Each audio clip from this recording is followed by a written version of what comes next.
Okay, so I have done an image book for most of the full-length plays that I've written in the past, I'd say probably about 10 years. It's that good of a tool for me. It's may not be for everyone, but it really works for me.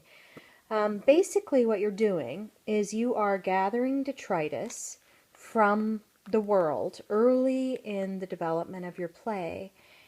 And my experience is that it's like you're recognizing things from the world of your play. This world you don't know very well.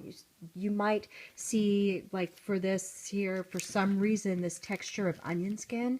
I was like, that belongs in the world of this play. As did these various images. Now, I might not know exactly why or how they function in the world of the play, but there was something about all of these images. This was the first image book I did, by the way. Something about all these images that just spoke to me in terms of this one project. I don't know if you can see this poor little lamb.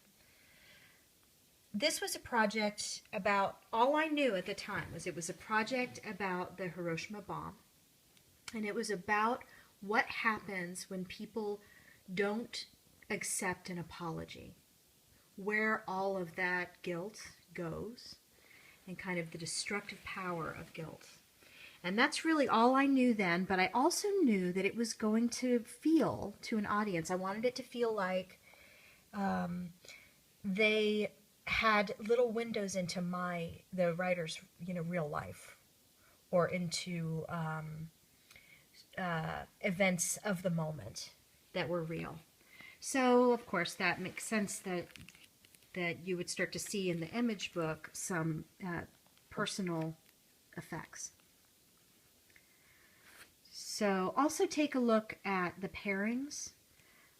I got a book that I just somehow thought would fit for this project, and it turns out these pairs of images of the same size became actually quite important in the play. They became important to the theme of the play. There was this comparing of pain. Can you compare the bombing of Hiroshima to something horrendous that happens in your own life? Is it okay to compare?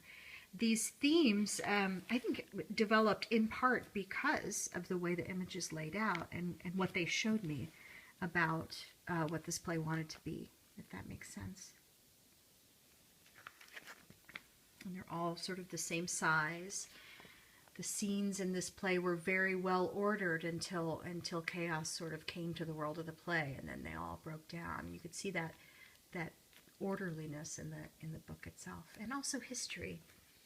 There's a lot of turning back to history in this play. So this is just one example of an image book that actually helped me a great deal in the writing of the play. And when I would get stuck, I would come back to the book and see if there was something else that it could kind of show me. So that, I don't know if you can see that, that's my grandfather actually. So there's a sense of personal history in this play that became apparent as I worked on this.